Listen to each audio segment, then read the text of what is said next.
안녕하세요. 오늘도 사연살롱을 찾아주셔서 감사합니다. 저는 연년생 자녀를 둔 아이 엄마입니다. 최근 아이들과 함께 여행지에 놀러 갔다가 예상치 못한 질문을 받게 됐어요. 엄마, 왜 우리는 친할아버지, 친할머니가 없어? 하는 질문이었죠. 그 질문 때문에 저는 오래전 있었던 일을 다시 떠올릴 수밖에 없더라고요. 지금은 시간이 지나 기억이 흐려져서 아무렇지 않지만 사실은 마음속에 그 사건이 항상 남아 있었던 것 같아요. 어디 말할 데도 없고 속 편하게 털어놓을 수 없는 지극히 개인적인 가정사다 보니 늘 마음속에 담아둔 채로 살았던 것 같아요. 이제는 그 이야기를 좀 꺼내놓아야 속이 시원할 것 같아 이렇게 사연을 보내봅니다. 먼저 어릴 때 제 이야기를 하자면 감사하게도 경제적으로 부족함 없이 자랐어요. 친정아빠는 대기업 임원이셨고 엄마는 대학 교수셨거든요. 자녀가 화목한 가정에서 자라는 데는 물론 경제적 여유도 중요하지만 저희 집에서는 돈보다 더 중요한 가치가 있었어요. 돈이 많다고 부자가 아니야. 제대로 즐길 줄 아는 사람이 진짜 부자란다. 아빠는 늘 그렇게 말씀하셨고 엄마께서도 돈도 중요하지만 인품과 지식이 먼저야. 돈으로 사람을 평가하는 건 천박한 짓이야. 라고 가르치셨죠. 그런 부모님 밑에서 자랐기에 겉보기에 화려한 삶보다는 내실을 다지는 게 더 중요하다고 생각하며 살았어요. 결혼할 때도 마찬가지였어요. 상대방을 고르는데 경제적인 능력보다는 인품을 봤죠. 시댁도 마찬가지였고요. 하지만 세상에는 어떤 순간이 오면 속내를 감출 수 없는 사람들이 있더라고요. 돈이 사라지면 그 사람의 진짜 얼굴이 보인다는 말이 있잖아요. 그때는 그 말이 그렇게 무섭게 다가올 줄은 몰랐죠. 남편과는 부모님 지인분의 주선으로 만든 선자리에서 만나게 됐어요. 사실 선자리라는 게 그렇게 자연스러운 만남은 아니잖아요. 그래서 처음에는 극구 거절을 했어요. 엄마, 아빠, 연애는 내가 알아서 할게. 굳이 이렇게 하면 나 불편해서 아무것도 못한다니까? 아우, 그래도 한 번만 만나봐, 글쎄. 너 윤숙이 이모 알지? 그 이모가 그렇게 그 집 괜찮다고 너 소개시켜주고 싶다잖아. 어른들이 소개시켜주면 더 부담스러운데. 정 아니면 그냥 식사만 하고 오면 되지. 뭘 그렇게 무겁게 생각할 거 있니? 혹시나 네 맘에 들면 만나보면 좋잖아. 알겠어요. 대신 이번이 마지막이에요. 친정 엄마의 닭달로 나간 자리에서 멀끔한 차림으로 앉아있는 남편을 보는데 상상했던 것보다 훨씬 인상이 괜찮아 보이더라고요. 그런 자리는 처음이라 어색해서 많이 뻣뻣하게 굴었는데 남편은 친절한 얼굴로 분위기를 잘 리드해 줬어요. 오늘 너무 즐거웠어요. 다음에 만나보고 싶은데 그래도 될까요? 좋아요. 저도 덕분에 재미있었어요. 생각과는 달리 남편은 입담도 매너도 좋았고 이런 사람을 쉽게 만나진 못하겠다는 생각이 들었어요. 그래서 바로 연락처를 교환했고 몇 번 데이트를 하고 나서 바로 연인이 되었죠. 본격적으로 연애를 시작하고 나서 1년이 지나자 서로에 대해 웬만한 건 다 알게 되었어요. 알고 보니 남편의 아버지께서 제조업 공장을 운영하고 계셔서 꽤 부유하게 자란 편에 속했죠. 가끔 주고받는 가족 사진이나 본가에서 찍은 사진 등을 봐도 남편의 집안이 부유하다는 건 바로 보이더군요. 배경으로 보이는 가구, 인테리어 등이 돈이 없으면 할 수 없는 값비싸 보이는 것들이었거든요. 그걸 알고 나니 막상 좋기도 하면서 한편으로는 고민도 생겼어요. 저희 집도 경제적으로 어려움이 있는 건 아니지만 저희 부모님은 저를 검소하게 키우셨고 두 분께서도 검소하게 지내셨거든요. 하지만 남편과의 유대감이 깊어질수록 그런 부분에 대한 걱정은 흐려졌어요. 야, 보통 시댁이 친정보다 못 살아서 고민이던데? 넌 무슨 걱정이야? 집안끼리 비슷하게 잘 사는 것도 되게 축복이다. 니네 집도 잘 사는 편이니까 딱히 반대도 없을 것 같고. 더 잘 살면 지원 더 해줄 텐데 얼마나 좋아. 더도 별게 다 걱정이라니까? 그런가? 당연히 배부른 걱정이지. 그리고 어차피 결혼하면 더한 일도 많은데 나중에 생각해보면 집안 차이는 감사하다는 생각만 들걸? 친구에게 털어놓으니 그 말도 일리가 있더라고요.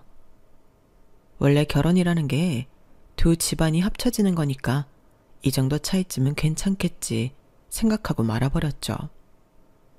얼마 지나지 않아 저희 사이에서 결혼 이야기가 오가기 시작했고 부모님께 의사를 말씀드리자 좋아하는 눈치더라고요.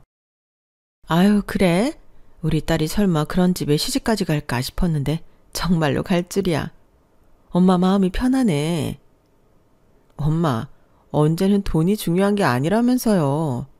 그렇긴 한데 성품이 괜찮아 보이니 이왕이면 잘 살면 더 좋은 거지? 그러게, 나도 이거 내 딸이 그래도 부잣집에 시집 간다니 왠지 마음이 놓이는구만. 엄마 아빠도 참 못 말리신다니까요. 부모님께서 농담하시는 모습을 보니 저도 덩달아 기분이 좋아졌어요. 그래도 혹시나 싶었던 마음마저도 시댁에 방문하면서 달라졌죠.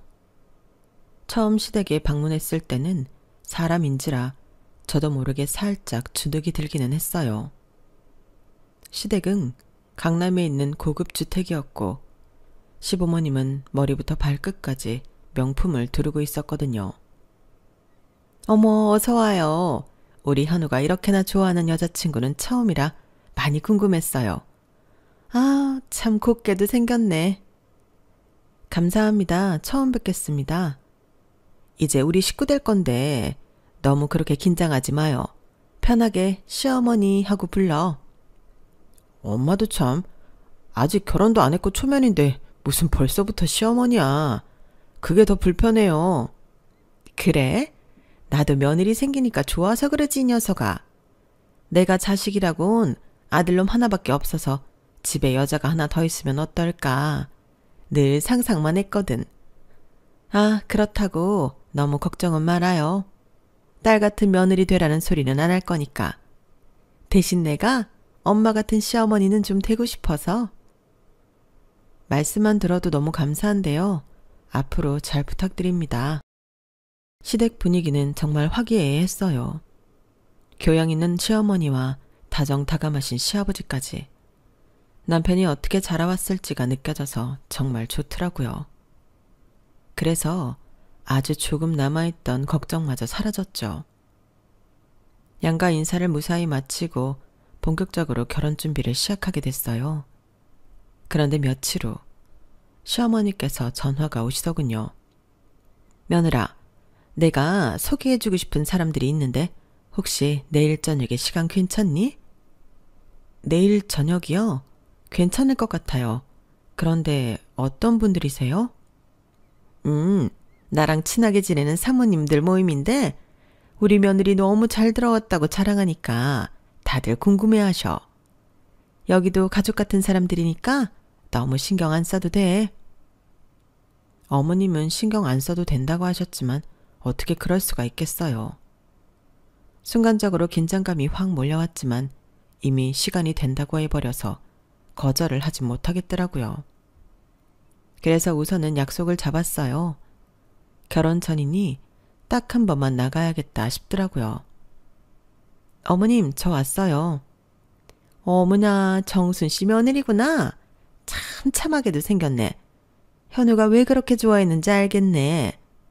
그러게, 우리 나이 되면 얼굴만 봐도 어떤 사람인지 딱 알지. 착하네, 착해. 그치? 집안에 여자 잘 들어오는 게 그렇게 중요한데 우리 집은 앞으로도 더 잘 될 건가 봐. 사돈 두 분도 배울 만큼 배우신 분들이라 그런가 예의도 바르고 이뻐 죽겠어. 우리 집은 며느리가 아주 복덩이야, 복덩이. 우리 아들도 저런 며느리 데리고 왔으면 좋겠는데 좋은 여자 있으면 소개 좀 시켜줘요. 네, 열심히 찾아볼게요. 어머님이 데리고 간 곳은 말 그대로 어느 정도 사는 공장이나 중소기업을 운영하는 분들의 사모님 모임이었어요. 그날 저를 데리고 간 식당도 회원제를 받는 고급 레스토랑이었죠. 어머님이 아니었으면 평생 구경도 못 해봤을 식당이었죠. 엄청난 가격에 화려하고 양 적은 음식들이 식탁을 채우기 시작했어요. 맛은 있었지만 가격을 생각하면 솔직히 아까운 생각이 계속 들더라고요. 제 소개가 끝난 후 사모님들 사이에 오가는 얘기는 오로지 돈뿐이었어요. 어디에 투자하면 돈을 번다더라. 누가 어디서 어떻게 대박이 터져서 돈을 벌었다더라. 돈 버는 얘기에 관한 것뿐이었죠. 다들 명품은 기본으로 두르고 계셨고요. 그런 어머님의 모습을 보면서 뭔가 제가 생각했던 것보다 훨씬 더 대단한 집에 시집을 온 건가? 약간 착각마저 들더라고요. 하지만 남편에게 물으니 남편은 회의적인 태도를 보였어요. 뭐 우리 집에 잘 살기는 하지만 그 정도까지는 아니야. 엄마가 버는 만큼 쓰고 싶어 하셔서 그런 거지. 옛날에 아빠 사업 잘 안 될 때는 힘들게 사셨거든. 그래서 옛날로 돌아가기 싫어하셔. 그래도 너무 쓰기만 하시면 안 좋은 거 아니야? 뭐 그거야 부모님들 알아서 하시겠지. 그렇긴 하지만 그때만 해도 저도 남편이랑 똑같이 생각했어요. 하지만 어머님께서 저희 결혼식에 개입하기 시작하셨죠. 며느라, 너희 예식장 잡았다면서? 네, 어머님. 내가 지난주에 너네 잡았다던 예식장을 보고 왔는데 그렇게 작은 곳에서 해도 괜찮겠니? 우리 쪽도 하객이 꽤 많은데. 어머님, 하객 수는 저희도 맞춰서 예식장 고른 건데 혹시 더 오실 예정이세요? 그 부분은 제가 잘 몰라서요. 그치, 더 오면 더 올 수 있지. 그리고 무엇보다도 나는 니네가 호텔 예식을 했으면 하거든. 호텔 예식도 생각을 안 해본 건 아닌데 식대도 그렇고 너무 비싸더라고요. 그렇게까지 비싼 곳에서 할 필요는 없을 것 같아서 그냥 예쁜 곳으로 골랐어요. 아유, 아무리 잘 꾸며봐야 호텔 예식이랑 비교가 되나. 가보면 다르거든. 결혼식이 실은 부모님 손님이 더 많은 건 너도 잘 알고 있지? 우리 체면도 생각을 좀 해줘야 하거든. 신혼여행은 어디로 갈 생각하고 있니? 발리로 다녀올 것 같아요. 저희 둘 다 여행 스타일이 휴양지를 좋아해서요. 그래? 발리도 좋지만 이왕이면 유럽을 좀 다녀오는 게 낫지 않겠니? 아, 유럽은 둘 다 다녀오기도 했고 결혼식 자체도 돈이 많이 드는데 그만큼 투자할 것도 없고 이왕이면 둘 다 안 가본 곳을 가보고 싶어서 골랐어요. 돈이 문제라면 우리가 지원해 줄게. 자식들 좋은 곳에 신혼여행 보내주는데 그 돈이 아깝겠니? 아, 그렇게까지 안 하셔도 괜찮은데 이미 결혼하는데 지원 많이 해주시고 계시잖아요. 엄마 무슨 소리야. 아직 시작도 안 했다. 니네가 자꾸 니네 힘으로 하려고 하니 우리가 뭐 지원해주고 싶어도 해줄 수가 있어야 말이지. 근데 아니나 다를까 너희 둘 힘으로 하려고 하니 우리 집안 체면은 좀 고민하지 않고 준비를 하고 있는 것 같아서. 결혼식이라는 게 부모 행사거든. 그래서 우리 집 입장도 신경을 써주면 좋겠구나. 돈이 걱정이면 얼마든지 지원을 해줄게.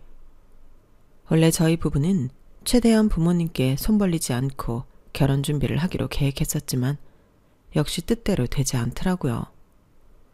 결국 남편과 저는 상의 끝에 어느 정도 시댁에 맞춰드리기로 했어요.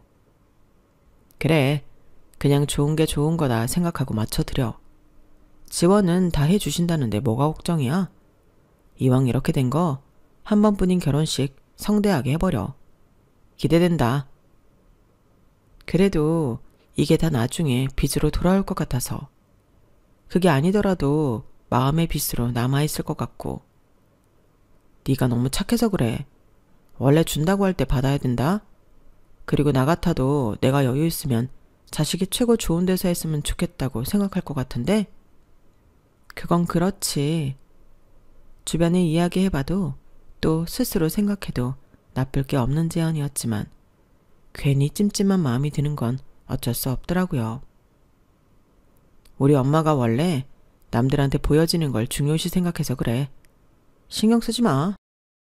남편도 별 생각 없이 받아들이는 것 같아서 알아도 남편이 잘 알겠지란 생각에 그만 걱정은 줄이기로 했어요.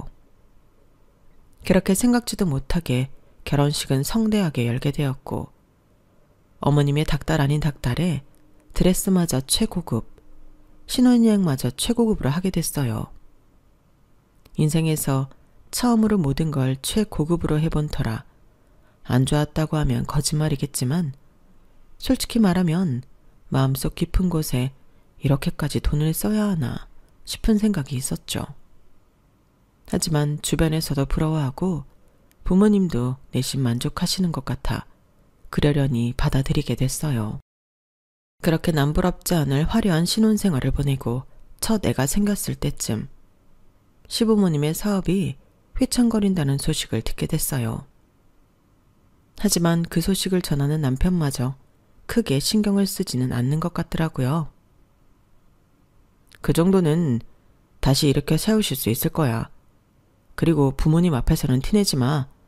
자존심이 센 분들이니까. 알겠어. 근데 진짜 괜찮은 거 맞겠지? 하루 이틀 하시는 일도 아닌데 극복할 방법을 찾으시겠지. 우리가 개입한다고 도와드릴 수 있는 것도 아니고. 남편 말대로 시부모님께서는 제 앞에서는 절대 티를 내지 않으시더라고요. 남편이 귀띔해주지 않았더라면 여전히 사업이 잘 나가고 있는 줄 알았을 정도로 시부모님의 다소 사치스러운 소비 습관은 여전했어요. 잘 나갈 때야 그렇게 쓰셔도 잘 나가시니 그렇겠거니 했지만 내심 걱정이 되기 시작하더군요. 그러던 어느 날 어머님께서 저와 단둘이 남게 되었을 때 넌지시 이런 말씀을 던지셨어요. 며느라, 이제 니네도 첫애 낳고 먹고 살 만한데 빌린 돈은 줘야 하지 않겠니? 네? 빌린 돈이라뇨? 왜? 니네 결혼할 때 우리가 보태준 돈들이 있잖니. 그걸 설마 그냥 받는다고 생각한 건 아니지? 따지고 보면 다 니네 결혼식에 들어간 돈인데 우리한테 돌려줘야 맞지 않겠니? 어머님, 그게 무슨 말씀인지 좀 당황스러운데요. 저희 결혼할 때 보태주신 돈이라면 저희 부모님도 마찬가지로 보태주셨고요. 그건 양가에서 지원해주기로 한 돈인 걸로 알고 있는데 빌렸다뇨? 아니, 그거 말고 니네가 결혼식이니 신혼여행이니 드레스니 전부 평범하게 맞춘다고 해서 우리가 품위 유지비로 빌려준 돈 있잖니. 그건 너희 친정 도움 없이 순수하게 우리 집에서만 보태준 돈이잖아. 설마 잊은 거 아니지? 잊기는요. 제가 그걸 어떻게 잊겠어요. 그런데 어머님, 그때 그 돈은 시댁 품위 유지비였던 걸로 기억하는데요. 저희는 결혼식을 애초에 그렇게 호화롭게 할 생각도 없었고 저희 힘 닿는 수준에서 진행하려고 했던 거 기억하시죠? 신혼여행도 유럽으로 갈 필요 없었고요. 뭐? 그럼 너는 그 돈이 당연한 돈이었다는 거니? 그래서 그 돈으로 호강한 게 누군데? 너 아니야? 주변에서 다들 부러운 눈으로 쳐다보고 인생에서 한 번뿐인 결혼식 최고로만 해서 가장 득본 게 누군데? 넌 필요도 없는데 우리가 돈 대줬으니 입 싹 닫겠다 이거야? 어머님, 그런 뜻이 아니라요. 왜 그렇게 말씀하세요? 저도 난처해서 그래요. 그때는 그냥 비용 지원해 주시는 것처럼 말씀하셨는데 이제 와서 저희가 원해서 빌린 돈 갚으라는 것처럼 말씀하시니 당황스러워서 그렇죠. 하여간 이래서 돈은 그냥 주면 안 되는 건데 내가 물렀어. 마냥 착하게만 봤는데 돈 앞에서는 또 그렇게 굴 줄 몰랐네. 됐다. 그 돈을 받으려고 한 내가 바보였지. 그래, 나도 고작 얼마 되지도 않는 돈 때문에 너랑 감정 상하기 싫으니까 없던 일로 하렴.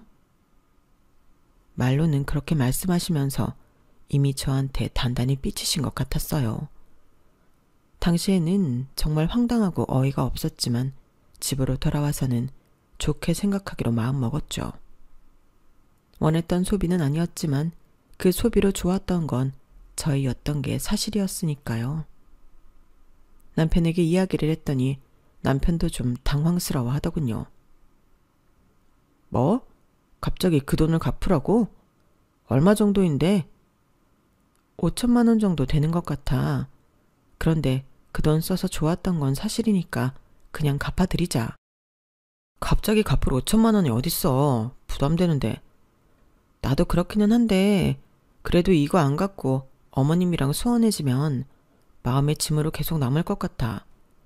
어머님도 좋은 마음으로 보태주셨던 걸 텐데 굳이 질질 끌지 말자. 그래 뭐 부담스럽지만 어쩔 수 없지. 남편과의 상의 끝에 5천만 원을 어머님께 보내드렸고 어머님은 엄청 좋아하셨어요. 그래도 네가 내 마음을 모르진 않는구나. 우리가 이 돈이 뭐 없어서 받으려고 한 게 아니잖니? 자식들 마음을 보는 거지. 이렇게 잘 쓰고 돌려주면 나중에 너네한테 더 큰 돈으로 돌아가지 않겠니? 어머님, 나중에 받으려고 드리는 돈 아니에요. 저희가 쓴 돈 돌려드리는 거죠.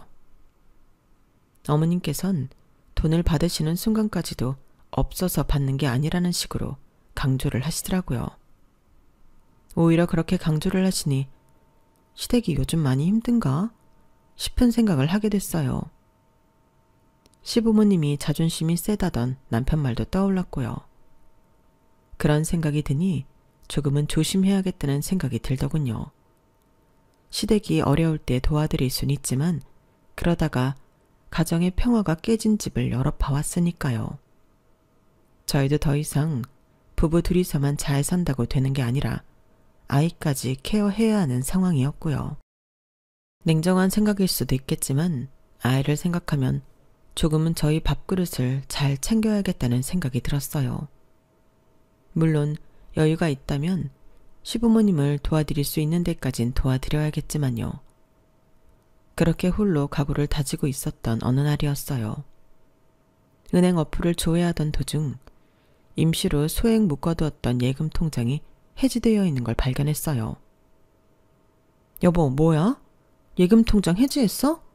여기 있던 돈은 다 어디로 갔어? 아, 그게 내가 500만 원 좀 썼어. 나머지는 내 계좌로 다시 묶어뒀어. 500만 원을 갑자기 어디다 써? 그것도 나한테 한마디 말도 없이? 실은 어머니가 돈을 좀 빌려달라고 하는데 내가 돈이 있어야 말이지. 적금은 좀 그렇고 예금이 그나마 해지하기 부담이 덜 돼서 조금만 빌려드렸어. 아니 그런 일이 있으면 나한테 말을 했어야지. 왜 그런 중요한 일을 나한테 말도 없이 해? 당신한텐 죽어도 알리기 싫다는데 그럼 어떡해. 말했잖아. 엄마 자존심 세다고. 당신한테 말 안 하면 조금밖에 못 빌려드린다 하고 빌려드린 거야. 아니 왜 빌려가신 건데? 요즘 그렇게 어려우시대? 그것도 말씀이 없어. 그냥 금방 갚겠다고만 하고 빌려가셨어. 왜 빌리시는지는 알고 빌려드려야지. 당신도 참. 엄마가 빌려간다는데 어떻게 그래? 가족끼리 어려울 때 좀 도울 수도 있고 그런 거지. 누가 뭐래? 적어도 나한테는 말을 해달라는 거지. 나도 우리 자금 상황을 알고는 있어야 할 거 아니야. 금방 돌려주신다길래 말 안 한 거야. 갚으시면 다시 채워놓으려고 했는데 당신이 일찍 발견한 거고. 그래 알겠어. 다음부터는 이런 일 있으면 꼭 얘기해줘. 시댁에 모르는 척만 하면 되는 거잖아. 내가 모르고 있는 건 말이 안 돼. 알겠어. 내가 생각이 짧았던 것 같아. 미안해 여보. 약간의 말실은 끝에 남편은 본인의 잘못을 인정하고 빠르게 사과해줬어요. 그래서 다행히 싸움은 더 커지지 않고 마무리가 됐죠. 남편의 입장도 아예 이해가 안 되는 건 아니었기에 저도 그쯤에서 더 이상 뭐라고 하진 않았어요. 아무래도 어머님이 어렵다고 하시는데 외면하기도 어렵고 안 빌려드렸을 때 돌아올 비난을 견디기가 힘들기는 했을 테니까요. 하지만 남편에게 한 달 내로 갚겠다고 했던 어머님께서는 서너 달이 지나도 갚을 생각이 없어 보이셨어요. 남편이 물어봐도 곧 갚겠다. 돈 들어오면 갚을 테니까 좀 기다려봐라. 는 말씀만 하실 뿐이었죠. 여보, 미안해. 내가 면목이 없다. 아니야. 그래도 적게 빌려드렸으니까 큰 부담은 안 되네. 그 돈은 못 받는다고 생각하자. 대신 저번에도 말했지만 다음부터는 나한테 미리 말해줘야 해. 그렇게 말하니 남편이 무척 고마워하더라고요. 어머님께서 요구하신 결혼식 비용 때문에 5천만 원을 보내드린 직후라 저희 쪽도 넉넉한 상황은 아니었지만 저도 500만 원 때문에 시댁과 척지고 싶은 생각은 없었거든요. 5천만 원이야 우리가 쓴 돈이라 그렇다 치고 500 정도는 어려울 때 그냥 드릴 수도 있겠다 싶었죠. 그렇게 좋게 생각하며 넘겼는데 더 이상은 좋게 생각할 수 없는 일이 일어나고야 말았죠. 남편에게 긴 출장이 잡혀 아이들을 데리고 본가에서 며칠 지냈는데 친정아빠 통장 정리를 도와드리다가 이상한 걸 보고 만 거예요. 아빠, 이게 뭐예요? 아빠의 통장을 본 순간 제 눈을 의심했어요. 무려 3억이라는 고액의 숫자가 인출이 되어 있었던 거예요. 잘못 봤나 싶어 눈을 씻고 다시 숫자 0을 세어봤지만 개수는 마찬가지였어요. 그게 말이다. 사돈께서 급하게 돈을 좀 빌려달라고 하셔서. 네? 시부모님이요? 사업하는 데 필요한 자금인데 상황이 좀 급한 모양이더구나. 그래도 사돈인데 어떻게 외면할 수가 있겠니? 최대한 금방 돌려주시겠다고 하니 기다려보자. 세상에. 근데 시댁에서 많이 힘든 모양이구나. 너한테는 괜히 걱정 끼칠까 이야기 안 하려고 했는데 들킨 김에 한번 물어나 보자. 저도 잘 모르겠어요. 원체 그런 이야기를 안 하셔서. 그래도 아빠한테까지 연락하셨을 줄은 몰랐는데. 너무 걱정 마라. 아빠가 누구니? 아무리 사돈지간이라지만 돈 문제는 확실하게 해두는 게 서로 좋은 거 나도 안다. 네가 무슨 생각하는지 아는데 차용증도 써놨으니 못 받을 걱정은 안 해도 된다. 아무래도 남편이 빌려드린 500만 원도 못 받고 있으니 3억이라는 금액은 더욱 돌려받지 못할 것 같다는 생각에 불안할 수밖에 없었어요. 그런데 아빠께서 제 생각을 읽으셨는지 금고에서 차용증을 꺼내서 보여주시더군요. 내용을 확인해보니 다행히 담보도 확실하게 걸려있더라고요. 봤지? 사돈께서 살고 계신 집 일부도 담보로 설정해 주셨어. 그러니 안 갚을 일은 없을 거다. 와, 아빠 잘하셨어요. 그래도 담보가 확실하니 안심해도 되겠네요. 그래, 아빠가 누구냐? 어려울 때 서로 돕더라도 이런 건 확실하게 해둬야 뒤탈이 없는 거야. 자칫 잘못하면 선의로 베풀었던 일이 악용될 수 있거든. 다행히 확실하게 처리해 두신 덕분에 큰 걱정은 안 되었어요. 하지만 인생은 정말 한치 앞을 알 수 없더군요. 그렇게 든든하셨던 아빠가 갑자기 세상을 떠나실 거라고는 미처 상상하지 못했으니까요. 윤정아, 너희 아빠가... 엄마, 무슨 일이세요? 아빠가 왜요? 추운 겨울날이었어요. 꽁꽁 언 도로 때문에 차가 여럿 미끄러지는 사고가 잦은 날이었는데 아빠께서 귀가하시는 길 사중 추돌 사고에 휘말리셨어요. 소식을 듣고 반쯤 이성을 잃은 채 병원에 도착했지만 아빠께서는 이미 세상을 떠나신 후였어요. 미처 마지막 인사를 나누지도 못한 채 아빠를 떠나보냈다고 생각하니 정말 가슴이 미어지더군요. 혼자 남게 되신 엄마 걱정도 너무 되고 앞으로 어떻게 살아야 할지 방향을 잃어버린 느낌마저 들었어요. 말로 표현할 수 없는 큰 슬픔 속에서 아빠의 장례식이 치러졌어요. 반쯤 정신이 없는 채로 조문객을 맞이하고 있는데 남편이 다가오더군요. 여보, 잠깐 쉬고 있어. 여기는 내가 지킬게. 아니야, 내가 있어야지. 우리 아빠인데. 당신 지금 너무 멍해 보여. 걱정돼서 그러니까 조금 쉬고 있어. 남편의 배려 덕분에 사람들의 시선이 닿지 않는 벽 뒤 구석에서 쉬고 있던 중이었어요. 시댁 식구들이 우르르 나오며 나누는 이야기 소리가 들리더라고요. 아유, 저 양반도 참 아직 젊은 나이에 어찌 저렇게 됐을까. 참 안 됐지. 그래도 참 착한 사람이었는데. 근데 말이야, 사돈한테 빌린 돈은 그럼 어떻게 하지? 어머, 그러게요. 안 갚아도 되려나? 안사돈은 그 돈에 대해 전혀 모르시는 것 같던데? 며느리도 모르는 눈치고 비밀로 해주신다고 했으니까 사돈 돌아가시고 아는 건 우리뿐인 것 같은데? 어머, 세상에 웬일이야?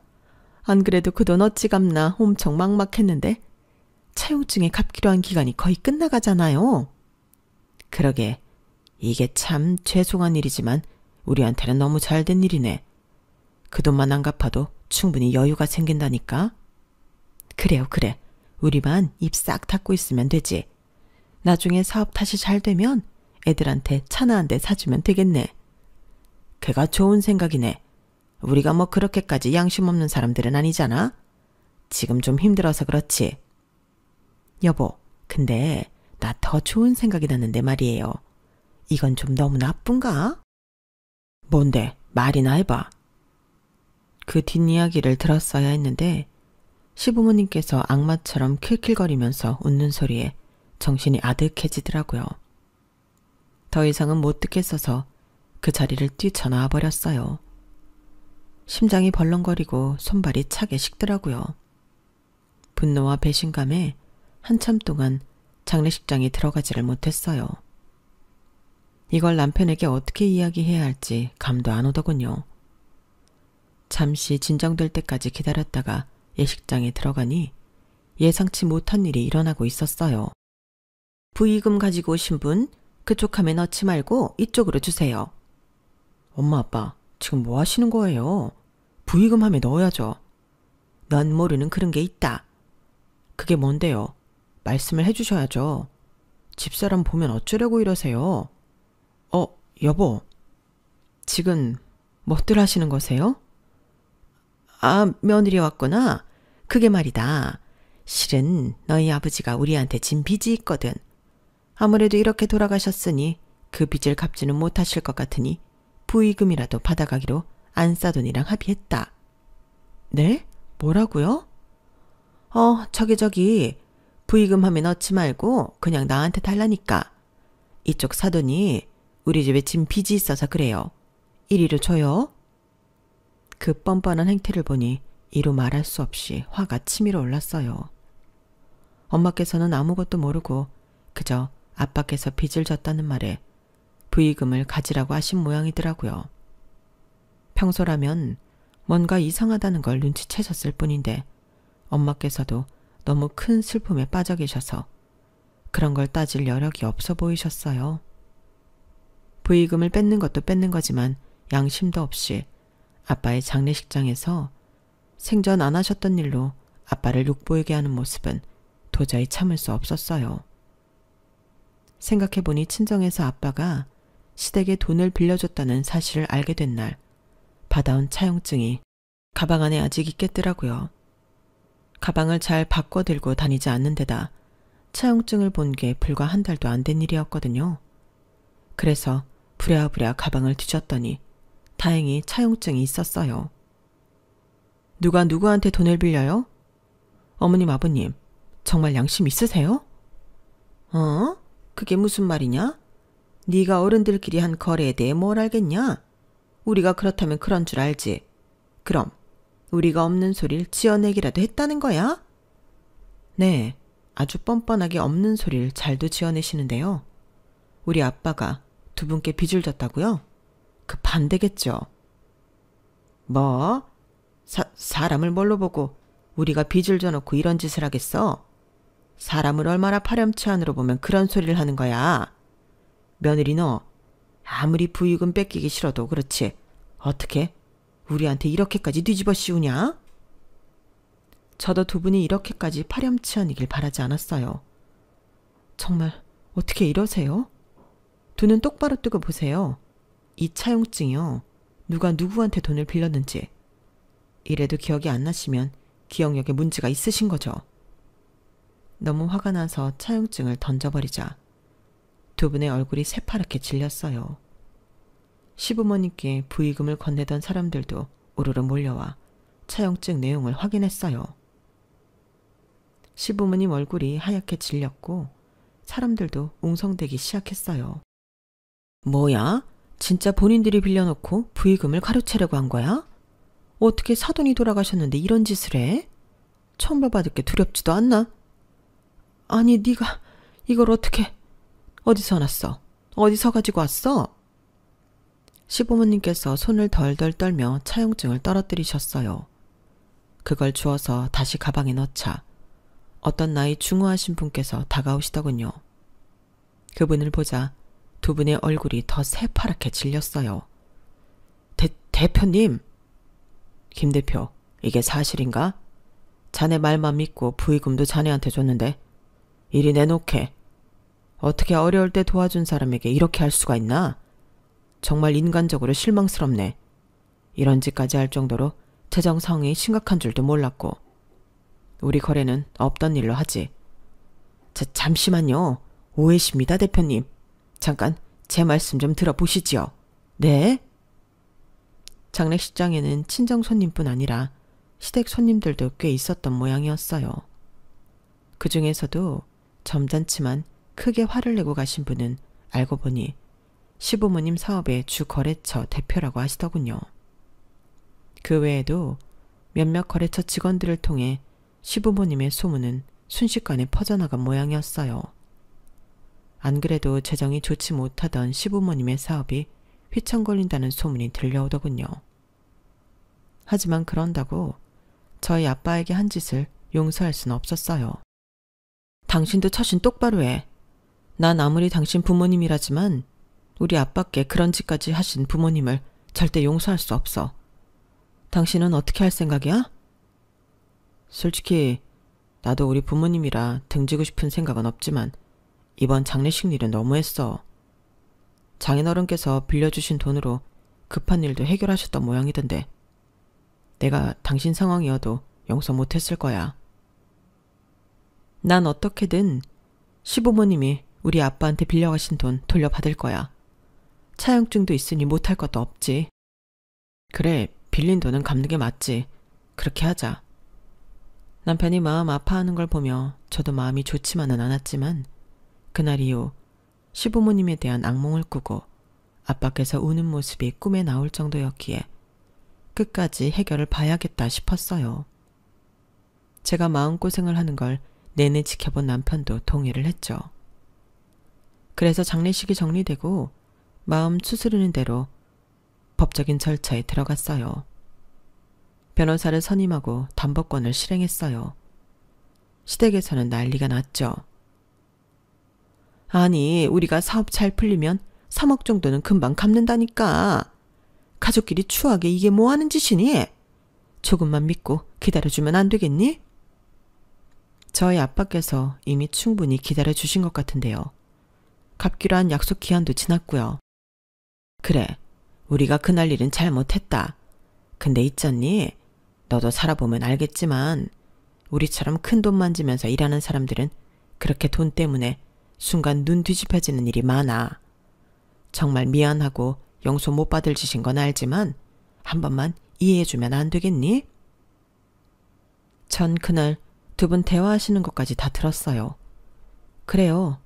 눈 뒤집혀서 아빠 돌아가시니까 아빠 돈 안 갚아도 되는 거 아니냐고 좋아하신 것까진 이해해볼게요. 그런데 두 분은 선을 넘으셔도 너무 넘으셨어요. 저희 아빠 장례식에서 아빠를 욕보이시면서 부의금까지 가로채려고 하셨잖아요. 이 모든 걸 어떻게 제가 조금이라도 용서할 수 있겠어요? 용서해달라는 말을 어떻게 그렇게 뻔뻔하게 잘하세요? 그제서야 두 분께서는 꿀먹은 벙어리처럼 입을 다무시더군요. 법적 절차는 신속하게 진행되었고 시부모님이 살고 계시는 집에 근저당권을 설정해버린 탓에 집을 처분하지 않으면 안 되는 상황이 왔어요. 시댁에서는 장례식장 일로 업계의 소문이나 거래도 많이 끊겨 더 어려워진 상황이었고 근저당권 때문에 추가 대출도 힘든 모양이었어요. 결국 집을 내놨지만 한참 집값이 떨어지던 시기에 집을 내놔서 제값에 팔지도 못한 채로 저희에게 3억을 갖게 되셨어요. 하지만 그때까지만 해도 그렇게 큰 걱정은 없으셨을 거예요. 살고 계셨던 집이 워낙 비싼 값이었고 사업만 잘 됐으면 다시 일어설 기회는 얼마든지 있었겠죠. 하지만 문제는 업계에서 완전히 신뢰를 잃었다는 게 문제였어요. 얘야, 내가 참 면목이 없지만 돈 한 번만 더 빌려주면 안 되겠니? 어머님, 뭐라고요? 지금 저한테 돈 빌려달라고 하신 거예요? 진심이세요? 얘기를 좀 들어보렴. 예전에 내가 너도 데리고 갔던 사모님 모임 기억나지? 내가 거기서 어떤 펀드를 추천받았는데 그게 사기였지 뭐니. 지금처럼 힘든 시기에 돈을 날려도 너무 많이 날렸다. 이거 들키면 네 시아버지한테 나 정말 끝난다. 어? 사람 목숨 한번 살리는 셈 치고 도와주면 정말로 은혜 안 잊을게. 저희 아빠 돌아가셨을 때는 돈 안 갚아도 된다고 좋아하셨던 것 같은데 제가 어머님을 살려드려야 할 이유는 없는 것 같은데요. 그렇게 말하니 어머님께서도 할 말을 잃으시더군요. 어머님께서 날리신 돈과 거래가 끊긴 후 도저히 버틸 수 없으셨는지 두 분께서는 제게 3억을 갚으며 이사했던 집보다 더 작은 집으로 이사를 가게 되셨어요. 그렇게 떵떵거리며 사시던 분이 좁은 집에서 살며 기도 못 펴시는 모습을 보니 참 기분 묘하더군요. 얼마 못 가 시아버지의 사업은 망하셨고 두 분께서는 거의 빈털터리가 되셨어요. 사람의 선의를 돈으로만 보고 죽어도 허세는 못 버리던 두 분께서 결국 스스로 무너진 꼴이었죠. 두 분께서 말 그대로 모든 걸 잃으셨어요. 돈도 잃으셨지만 저희 부모님께서 늘 말씀하셨던 돈보다 중요한 것들을 전부 잃으셨죠. 돈이 아닌 신뢰와 사람을 잃었을 때 진짜 몰락이 시작된다는 걸 똑똑히 지켜보게 됐어요. 시댁의 몰락을 지켜보면서 저는 앞으로도 사람을 잃지 않는 삶을 살겠다는 다짐을 하게 됐어요. 여러분들께서도 어떤 어려운 상황에서도 부디 스스로 떳떳하고 주변 소중한 사람들로부터 신뢰를 잃지 않는 지금 같은 삶을 사시길 바랍니다. 제 이야기는 여기까지예요. 들어주셔서 고맙습니다. 항상 행복하세요. 여러분, 사연 댓글에 응원과 현명한 조언 부탁드려요. 좋아요와 구독은 저에게 큰 힘이 됩니다. 오늘도 좋은 일 가득하세요.